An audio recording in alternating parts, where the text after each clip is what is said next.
बिहार के मोतिहारी में जिला में ऐतिहासिक बापू सभागार में सोमवार को भव्य शिक्षक सम्मान समारोह का आयोजन किया गया। इस अवसर पर जिले भर से लगभग आए 40 शिक्षकों को उनके उत्कृष्ट योगदान और समाज निर्माण में अमूल्य सेवाओं के लिए सम्मानित किया गया। कार्यक्रम का आयोजन डॉक्टर अतुल कुमार की अध्यक्षता में किया गया।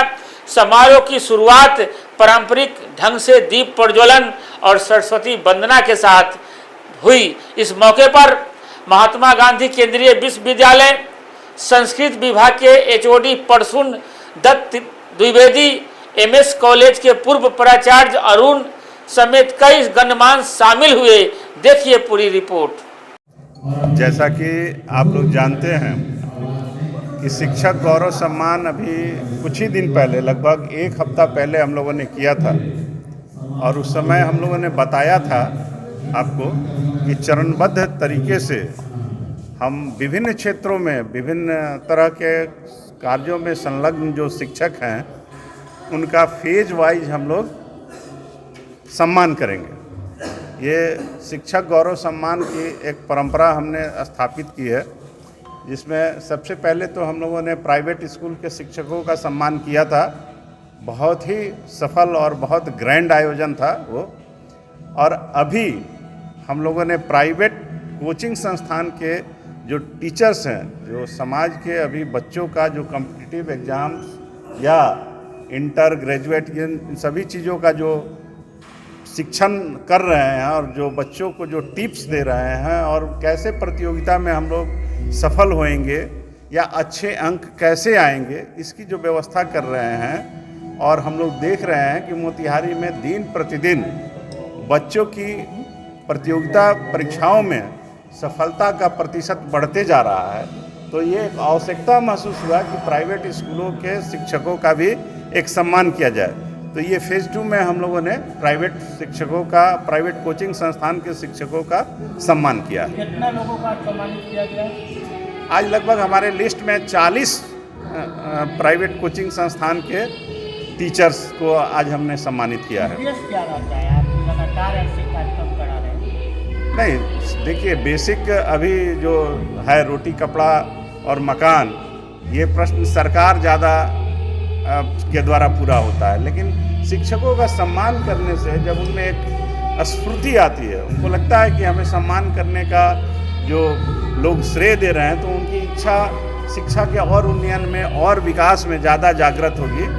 तो हम लोगों ने ये सोचा है कि शिक्षा और स्वास्थ्य के क्षेत्र में, चूँकि स्वास्थ्य के क्षेत्र से तो मैं रिलेटेड हूँ ही, मैं डॉक्टर हूँ तो स्वास्थ्य के, लेकिन शिक्षकों के प्रति मेरा एक अलग सम्मान रहता है, क्योंकि शिक्षकों के बदौलत ही कोई भी इंजीनियर, डॉक्टर या प्रोफेसर या वकील या कुछ भी महत्वपूर्ण पदों पर जा रहे हैं। तो शुरुआत हम लोगों ने शिक्षकों के सम्मान के साथ ही किया है, क्योंकि शिक्षक ही सब कुछ के निर्माता है। तो हम लोगों ने समाज के निर्माण के लिए, समाज के व्यवस्था में सुधार के लिए हम लोगों ने पहले शिक्षकों का सम्मान कार्यक्रम से इसकी शुरुआत करी है। क्या उद्देश्य है इसका? ये कार्यक्रम का कई तरह के कार्यक्रम आयोजित होते हैं और कार्यक्रम की अलग अलग भूमिकाएं होती हैं, लेकिन मेरा मानना है कि इस तरह के कार्यक्रम होना चाहिए कि समाज की बुनियाद में जिन लोगों का बहुत महत्वपूर्ण स्थान है, खासतौर पे शिक्षकों को कहा जाता है कि हमारी एक पीढ़ी को बनाने का संकल्प लेते हुए जो काम करने वाले शिक्षक हैं, उसमें अलग अलग जो संस्थान है, जैसे प्राइवेट संस्थान के हमने किए, कोचिंग के किए, सरकारी स्कूलों के करने हैं। कुछ तरह की बातें भी आती है, भाई कोचिंग के यानी शिक्षकों का यानी ये सम्मान क्यों? क्योंकि प्राइवेट स्कूल कोचिंग वाले पैसे लेके शिक्षा प्रदान करते हैं, तो शिक्षा दान और प्रदान दोनों के बीच का मामला है। लेकिन मेरा मानना ये है कि शिक्षा जो है उसका यानी सिंचित करने का भी काम जो ये लोग करते हैं, और समय समय पे जैसा आप जानते भी हैं कि ऑनलाइन शिक्षा का भी दौर है। बहुत सारे प्राइवेट संस्थान वाले लोग भी फ्री में शिक्षा दे रहे हैं गरीब बच्चों को, और कहीं पर जो है जो निर्धारित दर है उससे आधे पे 25% पे। तो मुझे लगता है इस तरह के कार्यक्रम को करने से एक जागरूकता भी आएगी कि जो पढ़ाने वाले लोग हैं, जो शिक्षण संस्थान है प्राइवेट तौर पे, उनके अंदर ये जागरूकता आएगी कि हम भी समाज की मुख्य धारा में शामिल हों, और जो वंचित तबके के बच्चे हैं उनको शिक्षा देने के लिए ये आगे आएंगे। मेरा निश्चित तौर पे ये विश्वास है कि आने वाले समय में जो पढ़ने के लायक नहीं है, पैसा नहीं दे सकते हैं, वैसे बच्चों को भी ये शिक्षा देने के लिए आगे आएंगे। अगर आपने हमारा अभी तक चैनल सब्सक्राइब नहीं किया है तो कृपया चैनल सब्सक्राइब कर लें, लाइक करें, शेयर करें, कमेंट करें। तो मिलते हैं फिर किसी और खबरों के साथ।